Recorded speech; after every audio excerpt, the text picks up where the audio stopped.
Hello students, Bansal maths classes की आज की इस वीडियो में आपका स्वागत है। आज की इस वीडियो में हम क्लास 8 के chapter 6 square and square roots के कुछ टॉपिक्स और करने वाले हैं जो हम लास्ट वीडियो में कवर नहीं कर पाए थे। तो उनको अच्छे से समझने के लिए आप इस वीडियो को लास्ट तक ज़रूर देखिए और अगर वीडियो अच्छी लगे तो लाइक और शेयर भी ज़रूर कीजिए। साथ ही अगर आपने हमारा चैनल अभी तक सब्सक्राइब नहीं किया है तो कृपया से सब्सक्राइब करें और बेल आइकन बटन दबाएं, जिससे नए वीडियो अपलोड होते ही उसकी सूचना आप तक पहुंच जाए। चलिए शुरू करते हैं। सबसे पहला टॉपिक है वर्ग संख्याओं के बीच आने वाली संख्याएं, नंबर्स बिटवीन स्क्वायर नंबर्स।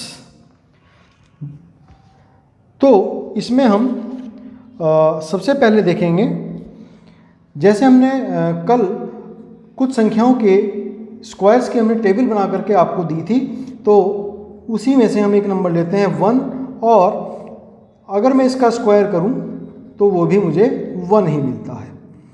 फिर नेक्स्ट नंबर है 2, तो 2 का स्क्वायर हमें क्या मिलता है, हमें पता है 4। तो 1 और 4 के बीच में कौन कौन सी संख्याएं आती हैं, 2 और 3। फिर नेक्स्ट नंबर अगर मैं लूँ 3 स्क्वायर जो होता है 9, तो 9 और 4, देखो 4 भी एक वर्ग संख्या है, स्क्वायर नंबर है, और 9 भी एक वर्ग संख्या है। इनके बीच में आने वाली वो सभी संख्याएं जो कि वर्ग संख्याएं नहीं हैं, तो कौन कौन सी हैं, 5, 6, 7, 8। फिर 9 तो हमारी स्क्वायर नंबर हो ही जाता है। तो यहाँ पर हमें कितने नंबर मिले थे, 2 मिले थे। 1 और 2 के स्क्वायर के बीच में 2 संख्याएं मिली थी। फिर 2 और 3 के वर्गों के बीच में हमें कितनी संख्याएं मिली हैं, 4 संख्याएं यहाँ पर हमें मिली हैं, 1, 2, 3, 4। अब मैं नेक्स्ट नंबर लेता हूँ 4 का वर्ग। तो 4 का वर्ग होता है 16।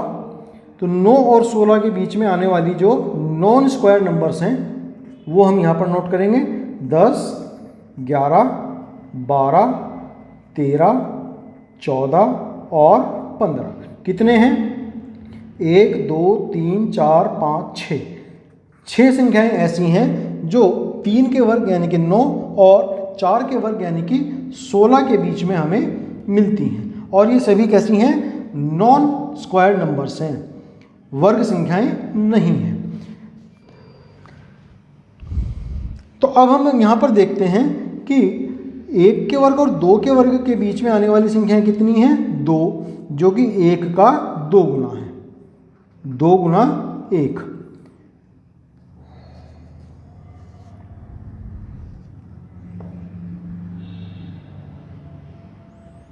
फिर 2 के वर्ग और 3 के वर्ग में कितनी संख्याएं आती हैं, 4,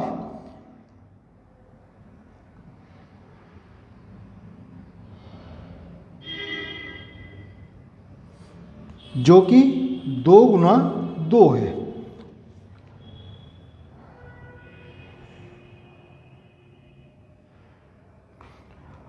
और अगर हम यहाँ पर देखें तो 4 और 1 यानी कि 2 का वर्ग और 1 का वर्ग जो है उनका अंतर कितना है, 4 माइनस 1, 4 माइनस 1।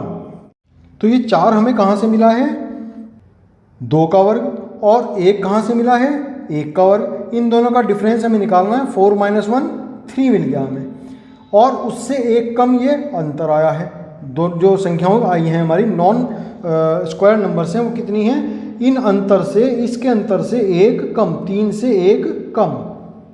उसी तरीके से हम यहाँ पर देखते हैं 3 का स्क्वायर और 2 का स्क्वायर, तो 9 माइनस 4 कितना है, 5, और 5 में से अगर हम 1 सब्ट्रैक्ट कर दें तो हमें ये 4 मिल जाता है। फिर नेक्स्ट देखते हैं हम 4 का स्क्वायर और 3 का स्क्वायर। तो 4 का स्क्वायर 16 और 3 का स्क्वायर 9, तो 16 में से 9 जा करके 7 बचते हैं। तो ये जो 6 आया है ये 7 में से 1 सब्ट्रैक्ट करने के बाद में हमें मिला है। फिर अगर मैं नेक्स्ट संख्या की बात करूं, 5 स्क्वायर, 5 स्क्वायर मीन्स 25। तो 16 और 25 के बीच में कौन कौन सी संख्याएं हैं, 17, 18, 19, 20, 21, 22, 23 और 24। कितनी है, 1, 2, 3, 4, 5, 6, 7, 8। 8 संख्याएं ऐसी हैं जो 4 का स्क्वायर और 5 स्क्वायर के बीच में आती हैं। तो ये हमें कहाँ से मिला है? अब हम अगर 25 में से 16 घटाएं, 5 स्क्वायर माइनस 4 स्क्वायर में दोनों का डिफरेंस निकालें तो वो हमें मिलता है 25 माइनस 16 9, और उस 9 में से हम एक सब्ट्रैक्ट कर दें तो 8 हमें यहाँ पर मिल जाता है। तो इस तरीके से हम देखते हैं सभी में हमारा यही पैटर्न यहाँ पर लागू हो रहा है। दोनों संख्याओं के डिफरेंस जो स्क्वायर हैं, स्क्वायर के डिफरेंस में से एक सब्ट्रैक्ट कर दें तो हमें वो संख्या पता चल जाती है जो उन दोनों स्क्वायर के बीच में आनी है। तो इसी को देखते हुए हम यहाँ पर एक फॉर्मूला बना सकते हैं। अगर संख्याएं हैं n स्क्वायर और n प्लस 1 स्क्वायर और दूसरी संख्या है n स्क्वायर, तो अगर मैं n प्लस 1 का होल स्क्वायर खोलता हूँ तो मुझे मिलता है n square plus 2n plus 1 और माइनस का n स्क्वायर, तो n स्क्वायर से n स्क्वायर कैंसिल हो जाएंगे, 2n प्लस 1। यानी कि कोई भी दो संख्याएं होंगी तो उनका जो डिफरेंस होगा, स्क्वायर का जो डिफरेंस होगा, उसमें से अगर हम एक सब्ट्रैक्ट कर दें तो उतनी संख्याएं हमें जो हैं उन दोनों के स्क्वायर्स के बीच में मिल जाएंगी। इसको हम ऐसे भी कह सकते हैं कि जो छोटी संख्या है हमारी उसका डबल। आप यहाँ पर देखें 2 स्क्वायर माइनस 1 स्क्वायर, इन दोनों के बीच में कितनी संख्याएं हैं? 2 संख्याएं हैं, और 2 क्या है? 1 का डबल। 1 क्या है यहाँ पर? छोटी संख्या है जिसका वर्ग हमें पता है। फिर 3 स्क्वायर माइनस 2 स्क्वायर, तो यहाँ पर हम देखते हैं कि 3 स्क्वायर माइनस 2 स्क्वायर, इन दोनों के बीच में कितनी संख्याएं हैं? 4 संख्याएं आ रही हैं। तो 4 को मैं लिख सकता हूँ 2 इंटू 2। 2 क्या है यहाँ पर? जो छोटे वाली संख्या है उसका स्क्वायर है। फिर नेक्स्ट हम देखते हैं 4 स्क्वायर माइनस 3 स्क्वायर, इनके बीच में कितनी संख्याएं आई हैं? कुल 6 संख्याएं आई हैं। तो 6 को मैं लिख सकता हूँ 2 मल्टीप्लाई 3, यानी कि जो छोटी वाली संख्या है उसका जस्ट डबल। फिर नेक्स्ट अगर देखें तो 4 square minus 5 square, 5 square minus 4 square, तो वो टोटल है 8।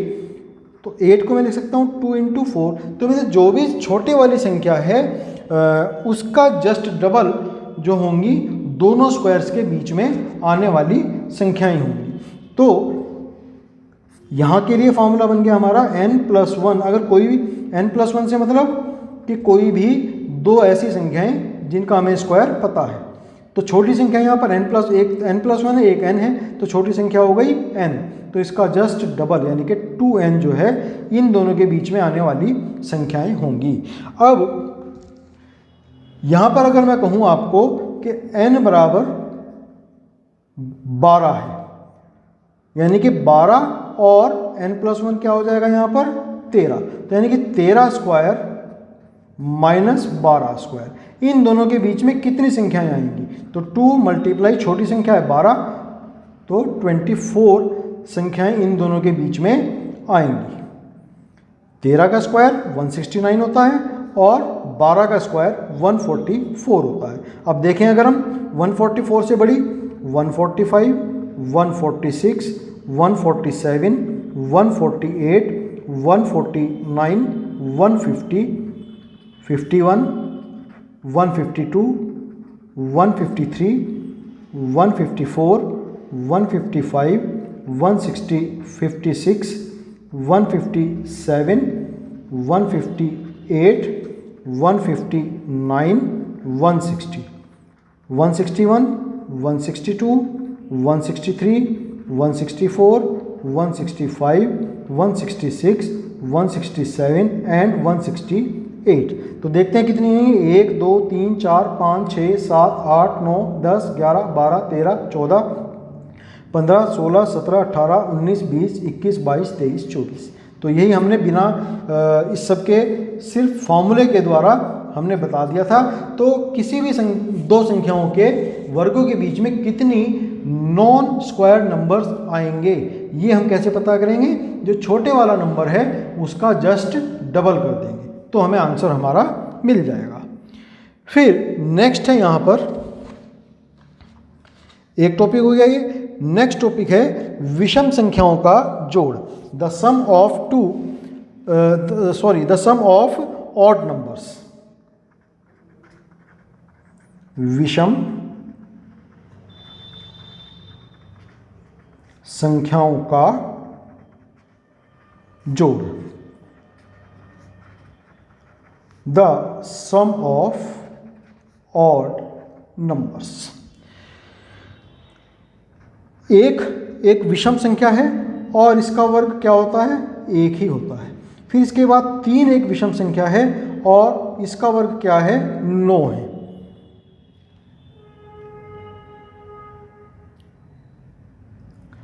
उससे पहले 2 एक वर्ग संख्या है और इसका वर्ग क्या है? 4। देखो 4 को मैं कैसे लिख सकता हूं? 1 + 3। 4 को मैंने कैसे लिखा? 1 + 3। 1 भी एक ऑड नंबर है और इधर 3 भी एक ऑड नंबर है। फिर यहाँ पर हमने लिखा 3² 9 होता है और 9 को मैं कैसे लिख सकता हूँ? 1 + 3 + 5। 5 + 3 8 + 1 9। तो ये भी तीनों क्या हैं? ऑड नंबर्स हैं। फिर नेक्स्ट में लूँगा 4² यानी कि 16 और 16 को हम लिख सकते हैं 1 + 3 + 5 + 7। 7 और 5 12 और 3 15 और 1 16। तो ये तीनों ऑड नंबर्स हैं। 1 3 5 और 7 तीनों ही क्या हैं? ऑड संख्याएं हैं।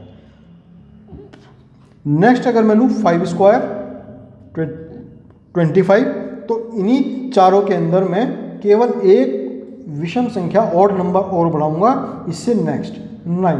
तो ये बन जाएगा 25। 9 + 7 16 + 5 21 + 3 24 + 1 25। तो यानी कि हम किन्हीं भी स्क्वायर्स नंबर जो हैं हमारे, उन सबको रेगुलर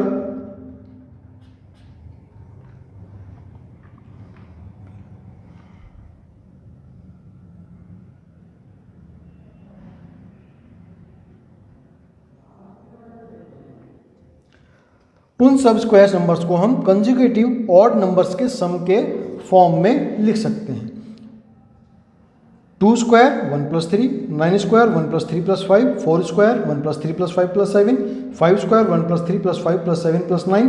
इससे आगे जो भी आएंगे उसमें हम 9 से नेक्स्ट जो भी हमारी ऑड नंबर है 11 है वो ऐड कर देंगे तो 6² बन जाएगा। इस तरीके से हम जो है यहाँ पर निकाल सकते हैं। अब यहाँ पर एक चीज़ गौर करने वाली है कि हमने कहा 2², तो यहाँ पर कितनी संख्याएं हमने ऐड की हैं? 2 संख्याएं। 1 + 3 2 संख्याएं ऐड की हैं। 3² हमने 9 कहा है तो इसके लिए हमें कितनी ऑड नंबर्स ऐड करने पड़े हैं? 3। 3² के लिए 3, 4² के लिए 4 1 2 3 4 और 5² के लिए 5 1 2 3 4 5। 6² होगा तो उसके लिए 6 ऐड करने होंगे और n² अगर होगा तो उसके लिए हम क्या करेंगे? n जो हमारे ऑड नंबर्स हैं, कंजुगेटिव ऑड नंबर्स, क्रमागत विषम संख्याओं का योग। अगर मान लिया हमने कहा 10² तो मतलब हम 10 क्रमागत आने वाली कंजुगेटिव जो हमारी ऑड नंबर्स हैं उन सबका ऐड करेंगे। 1 + 3 + 5 + 7 + 9 + 11 + 13 + 15 + 17 कितनी हो गई? 1 2 3 4 5 6 7 8 9, एक और आ जाएगी 19। 10² होता है 100। तो अब इनका सम हम करके देखते हैं। 9 7 16, 16 और 5 21, 21 और 3 24, 24 और 1 25, 25 और 9 34 और 7 41 और 5 46, 46 और 4 50। 5 हासिल हो जाते हैं। 6 7 8 9 10 100 आ गए। और 10 का वर्ग भी स्क्वायर ऑफ 10 इज ऑल्सो 100। तो इस तरीके से हमने 10 कंजुगेटिव ऑड नंबर्स को ऐड किया तो हमें 10² यहाँ पर मिल गया। तो इस प्रकार से हम किन्हीं भी n जो हमारे कंजुगेटिव ऑड नंबर्स हैं उन सब के सम के द्वारा n² फाइंड कर सकते हैं। तो इसको हम ऐसे भी कह सकते हैं कि यदि कोई प्राकृत संख्या 1 से आरंभ होने वाली क्रमागत विषम संख्याओं के रूप में व्यक्त नहीं हो सकती तो वह पूर्ण वर्ग संख्या नहीं है। इसको हम ऐसे भी कह सकते हैं इस बात को।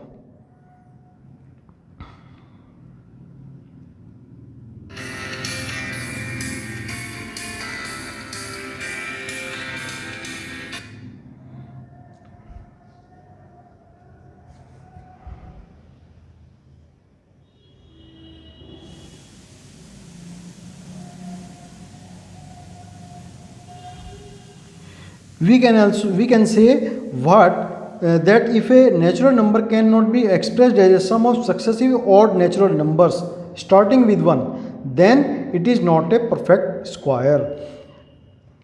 तो यहाँ पर ये हुआ. फिर नेक्स्ट है हमारा दो क्रमागत सम या विषम प्राकृत संख्याओं का गुणनफल. The product of two odd और even natural numbers. The product of two consecutive और रह गया यहाँ पर consecutive even. Product of two consecutive even और ऑड नेचुरल नंबर्स. हमने कहा कि 11 इंटू 13 143 होता है. 13 1 जा 13, 1 चले जाएंगे, 13 1 जा 13 प्लस 1 14, तो 143. और इसको हम लिख सकते हैं 12 स्क्वायर. 144 होता है 12 स्क्वायर, उसमें से हम 1 सब्ट्रैक्ट कर दें, यानी कि 143 हमारा बन जाएगा ये. तो इसको मैं ऐसे भी लिख सकता हूँ, क्योंकि ए स्क्वायर माइनस बी स्क्वायर वाला फॉर्मूला अगर यहाँ पे लगाएं तो 12 माइनस 1 और 12 plus 1. 11 into 13, 12 minus 1 into 12 plus 1. अब 12 कहाँ से आया है? 11 और 13 के ठीक बीच वाली संख्या.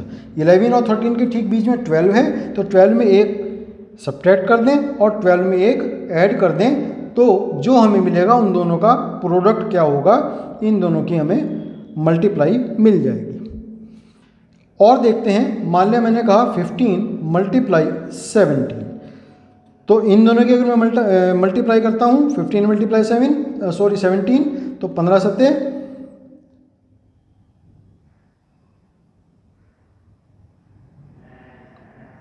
15 7 जा 105, 10 चले जाते हैं ऊपर, 15 1 जा 15 प्लस 10